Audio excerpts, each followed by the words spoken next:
Welcome to the Faith Flex podcast, your sanctuary for soulful exploration and practical wisdom, where spiritual growth joins together with the hustle of daily life. I'm your host, Monica Roxanne. I'm so glad you decided to join me and countless others because this is your moment for reflection, for growth, for real life change. Whether you're seeking a whisper of inspiration or a robust blueprint for action, the Faith Flex podcast stands as a testament to the daring spirit within all of us. So, to my pursuers and my dreamers, to my doers and believers, our journey awaits. Welcome.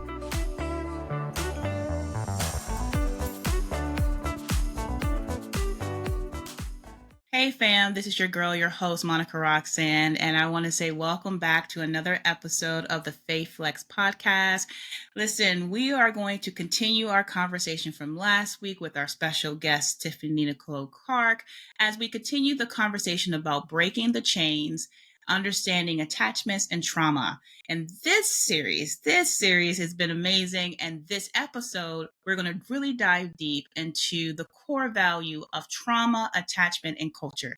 So let's get back to the conversation.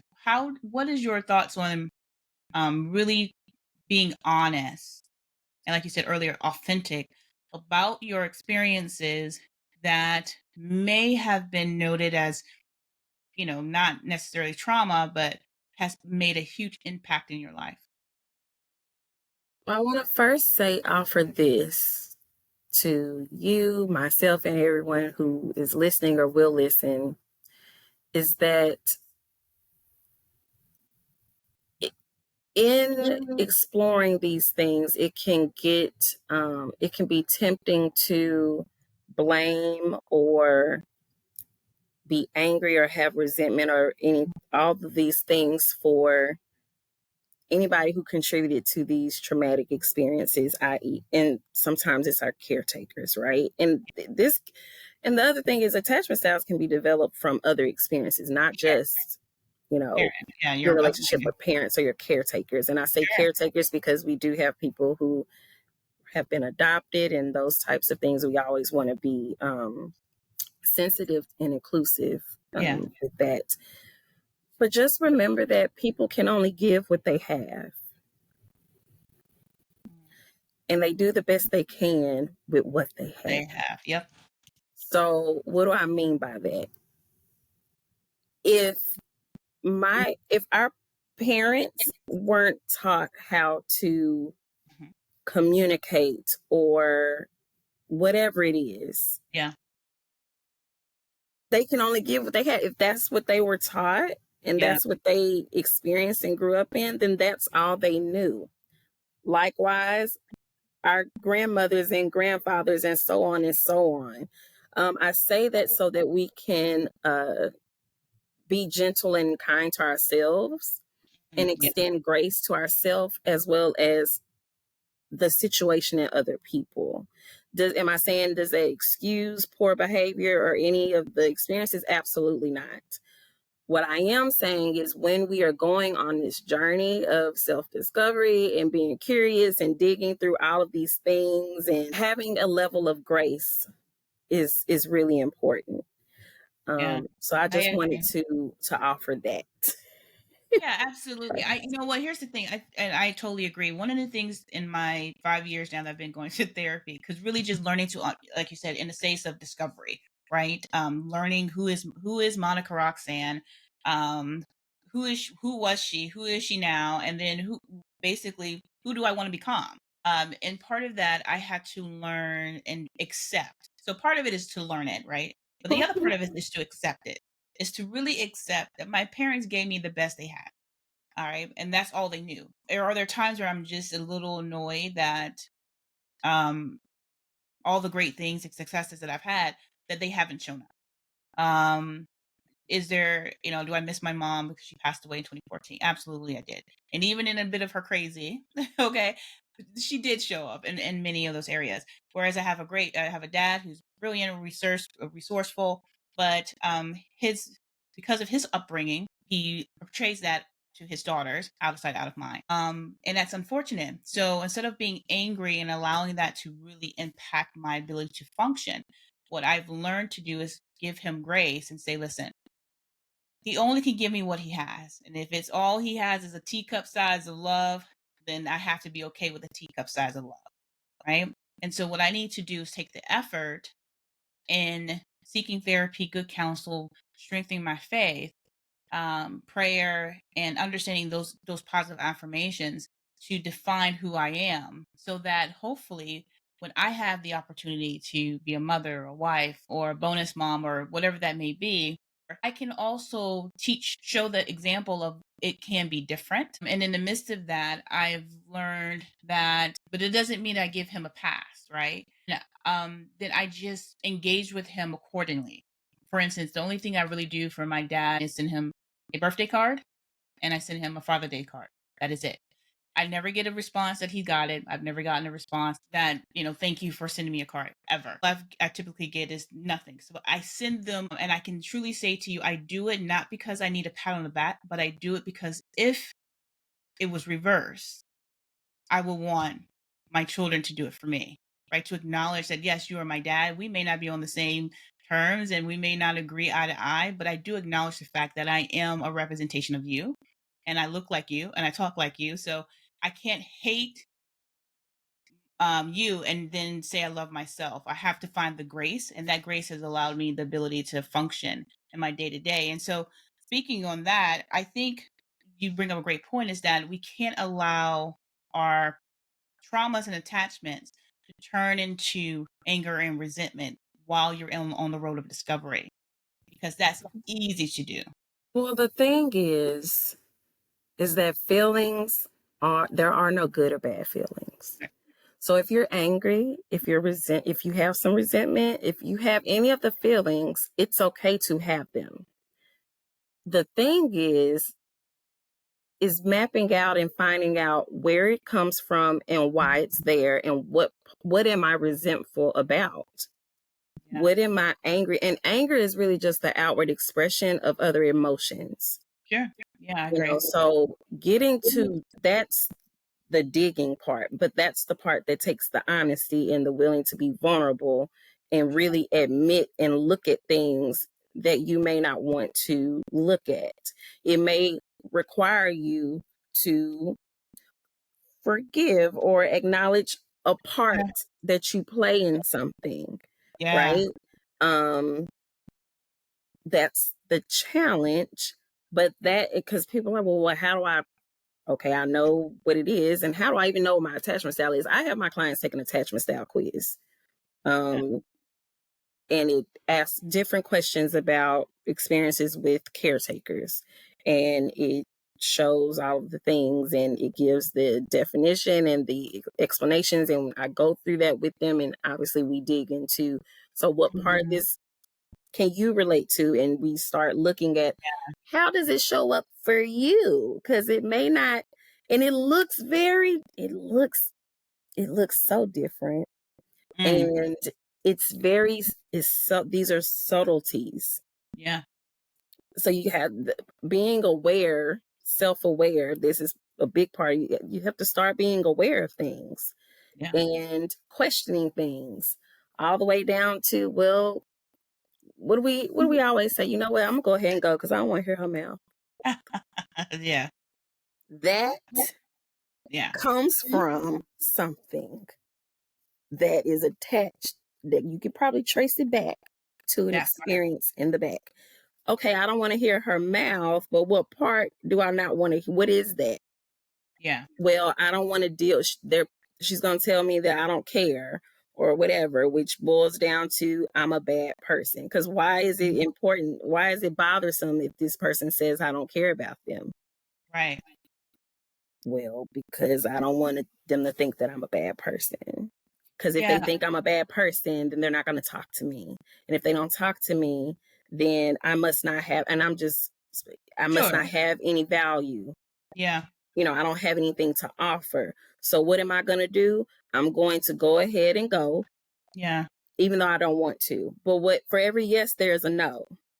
So if I say yes to going when I really don't want to go, Mm. why is it that I don't want to go? Well, I really don't want to go because I'm tired and I have to work in the morning. Yeah. I need sleep, I need rest, whatever it is. So, what am I saying to myself? I'm saying no to rest. I'm saying no to Wow. possibly doing well on an exam the next morning Yeah. or whatever it is. Yeah. And what am I truly saying about this other person's feelings and my own? Yeah. Your feelings are more important than mine. I care more about how you are going to feel about my decision and ultimately a boundary that I want to put in place. Yeah. And I'm in essence doing what I don't want you to do to myself. I don't want you to devalue my opinions or think that I'm a bad person or all of these things. But I've just told myself that who I am doesn't matter. Like my thoughts and opinions don't matter. Or somebody else's matters more than mine. Wow. Wow. So when just by you talking, one of the things that come to mind is the story of Joseph and that great portrayal with his brothers and how they sold well, first they bullied him and mocked him and all of those things, but they were just jealous and envious, right? And but then they sold him and then they covered up their bad deed. But over time, I don't think we dive enough into our faith. Like if we really dive into the word of the Lord, we can really find so many examples of someone experiencing the same level of deep trauma, right? Because Joseph should have been upset. Because I Mm. don't know about anybody else. If one of my family members sold me out, I might be, it's gonna take a little bit more than therapy to get me together. But even in his journey, because he knew who he was and his own affirmation, and I'm sure he had to question, why am I here? What's going on? And really take the time to process that, in his own time, in his own walk, in his own growth. But I think what's really important is that even he gave grace when it was appropriate. He's like, listen, I'm gonna hold you accountable. So no, I'm not gonna give you a spot in the kingdom, but I'm not gonna let you suffer either. So that's that grace. And I think of Job, where Job lost everything. He could have simply be ticked off and cursed God, and his homeboys hung out with them and was like, you should curse God for taking everything or allowing the devil to take everything from you. Now, mind you, he only took the things that was tangible to him. He's even his wife said curse God, but he knew who God was in his life and the sovereignty. But he also went through the emotions because I think it's chapter 4 in Job. It says that his friends sat with him for 7 days and no one spoke. It allowed him to grieve. It allowed him the time to deal with his trauma, deal with like, oh my goodness, what is taking place? Why is this happening to me? So let me ask you this. As individuals who are strong in the faith, they're like, God, what's up?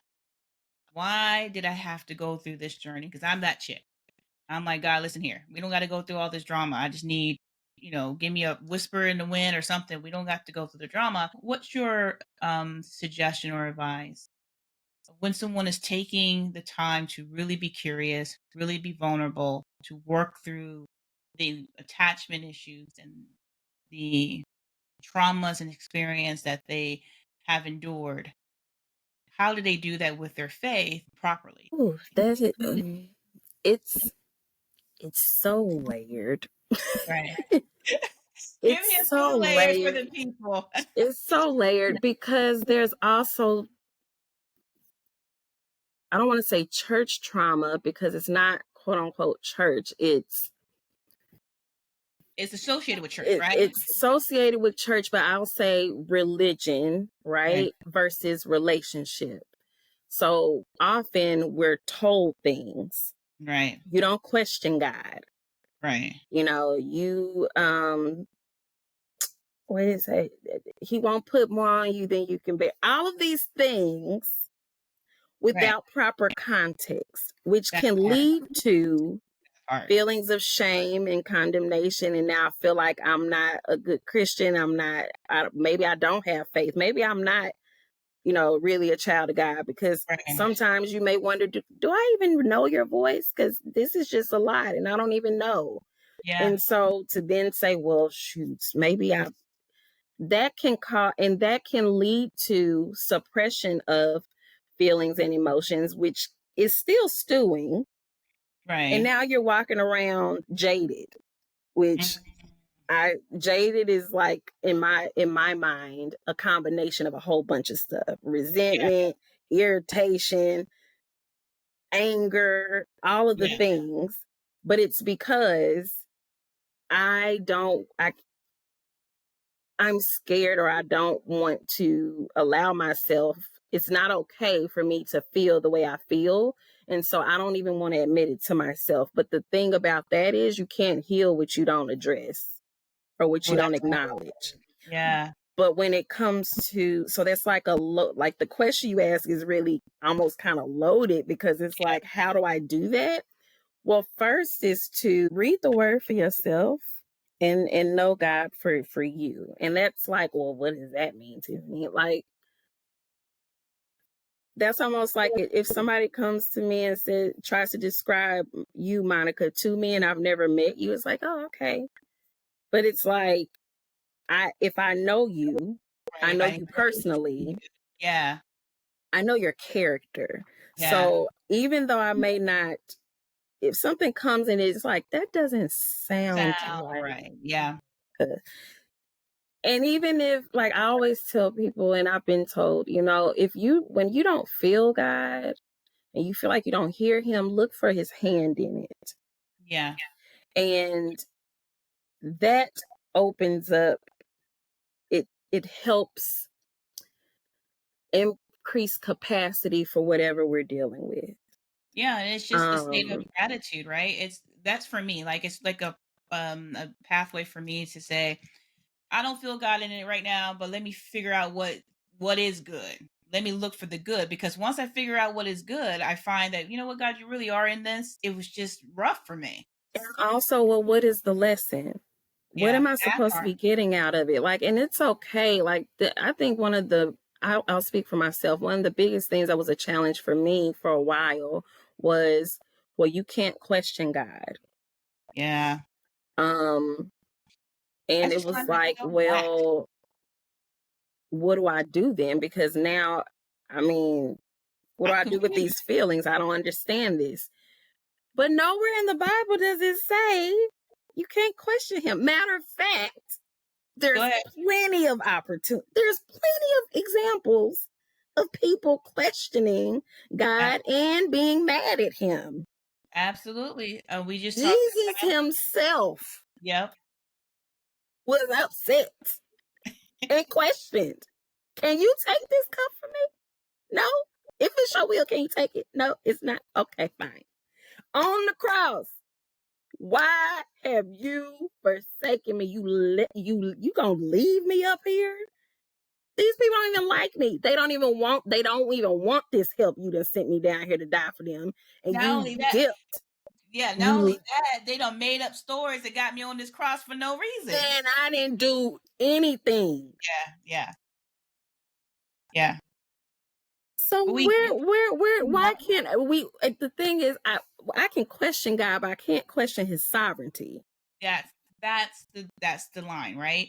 I think that's what people really we miss that. You know, you bring up such great points that one, we definitely have to pray and learn and study the scripture for ourselves if we're going to know who God is and understand what he affirms in us. Two, we have to find the lessons learned in every trauma, even the ones that are dark for us, right? Because the thing is, Monica, is like what I have learned and experienced just for me is that anything that God allows is either to develop me or it's not for me, it's for somebody else. Mm, to learn the Which, lesson so you can share the lesson. because I often ask, well, who, and I'm gonna be honest, like just real quick, Monica, I know you're familiar with all of this, but my mom and my grandmother passed away in 2021, 4 weeks apart. I had lost my job. I had a relationship situation, found out this person was engaged. It was a whole bunch of a whole lot of at one time. Yeah. And that's honestly what started my curiosity journey, because I was so low. Yeah. And I was trying to hold myself together because my mom used to tell me all the time, I didn't raise no crybaby punk. Yeah. Yeah. Which it didn't mean not to feel my feelings, but it was, I've often been, criticized for being a sensitive person. I've learned that that's Yeah. my superpower. I'm It empathetic. is. Yeah. But I had to learn that. But all that to say, I got to the point to where I had to take off work for 4 months, and my therapist had to convince me to do it. That's rooted in another different type of trauma, right? Like, Right. I'm just supposed to deal with it. I can And tough move through it. on. Yeah. Yeah. I can tough it out. It's not that bad because other people, people say, well, you could always have it worse. Somebody always has it worse than you. That is one of the most traumatic things Unhelpful things to say. because now I invalidate and minimize my own experiences, but Experience. now I don't allow myself. I'm condemning and shaming myself for these feelings. So Yeah. tie it to our walk with Christ, right? I was like, okay, God, who is this for? Because it can't just be for me. Because this is excessive. Yeah. Yeah. This is excessive. There were days where I told him, I'm mad at you. I'm not feeling you right now. And honestly, I know I haven't been praying and talking to you. I just don't want to talk about it right now. Right. Right. I have to remember that, you know what, this is like any other relationship that I have Yeah. with God, and he can handle it. Why can he handle it? Because Jesus experienced all of the things. He was all human and all God, meaning he wasn't like exempt from all the things that we experience and all the things that we feel. Jesus was Absolutely. angry. He snatched people's edges all the time. And he does it so eloquently, right? The Uh woman at the well. yeah. Okay. One of I my mean, favorite examples of, I'd say, Jesus gave master classes on using pettiness for good, right? He knew she didn't have a husband when he told her to go get a husband. oh no, honey. He knew she had just slept with somebody. And That was told on her that. her. Matter of fact, the one that you with now is not your husband. You have surely spoken the truth. Honey, clutched your whole pearls. So wait a minute. Honey, I listen. I told someone the other day, everybody get off topic, but I told someone the other day, I said, listen, when the woman at the well, there's so much going on there because you guys, from a church perspective, one is, oh, he just spoken to her life because he knew she was in sin. No, no, no. You got to remember how she was really in sin. She had just gotten up from handling business with old boy, Mhm. walked to the well with all of extra that was left in her to the well, and she met Jesus. So she was really good and filthy, if you will, full of sin. And he told her, if you come with me, I got you. Even in the best of you, I still got you, right? So there wasn't the shaming. He was just wanting her to acknowledge where she was. Yes, I know it's off the chain, but guess what? I still got you. Yes, and even before that, he set it off with a tone because she was flowering. Like, why are you even asking me for some water? He said, if you knew who you were talking to, basically, you would be asking me because Right. what I have, you Yeah. won't thirst again because the things that you are thirsting for and the way that the things that you are doing, Yeah. it's not, you're doing it because it's never going to satisfy you. Yep. So Tiffany, listen, I hear that you're hosting a retreat. So tell us a little bit more about your retreat and how can we reach out to you, contact you, um, and all the fun stuff. Yes, I am super excited about a retreat that I am hosting in March. It's going to be March 21st through the 23rd. It is a luxury self-discovery retreat. It's called Deep Dive, a curious journey of self-discovery and growth. Again, it's 3 days, 2 nights. I call the luxury part adult lollipops. You know how you go to the doctor with your kid and they get all the shots and do all the hard stuff and then they get the lollipop at the end. It's like, hey, Yeah. feel better. You worked for it. That's what the luxury part of it is going to be. We're staying at a 5-star hotel, massages, all of the things, but it's going to be wonderful. So if you're someone who really is ready to do some work on yourself and ready to get curious and want to do it in an environment that's intimate with other women who are also ready to do the work to peel back the layers and explore. We're going to be exploring everything from childhood dreams to the beliefs that have shaped our lives, right? So if that's you, if you want to be surrounded by a tribe of women who share your ambition and your passion for fashion and business and growth and development, then we definitely want to see you there. I have definitely prayed and asked God to send the right women to touch the women and myself, right? It's 15 spots total. We do have a few left. So if you are interested, please definitely reach out to me on Instagram at Tiffany Nicole Clark. I will also give Monica the link to the landing page and more information where you can book your spot. My goodness, this episode was completely fire. Our special guest, Tiffany Nicole Clark, really helped us understand the impact of culture and how that plays and shapes our way of viewing things, how we engage with people, how we handle our traumas and our attachment, but most of all, how it applies to us in the biblical sense and how it's all relevant. So I'm looking forward to our final episode next week as we wrap up this conversation around breaking the chains and understanding attachment and traumas. Listen, you already know what to do, and that is to like, share, and subscribe. So until next time, remember to flex your faith. Thanks, everybody. And that's a wrap on today's soul-stirring episode of the Faith Flex podcast. I hope you're leaving feeling uplifted and equipped to turn your everyday experience into stepping stones for spiritual growth and practical living. Thank you for tuning in and sharing your time with me. Be sure to subscribe, share it with your friends, and leave a review if you enjoyed the journey today. Your support means the world to me, and it helps bring this message to more listeners who are searching for harmony between their spiritual walk and action. Until next time, remember to flex your faith.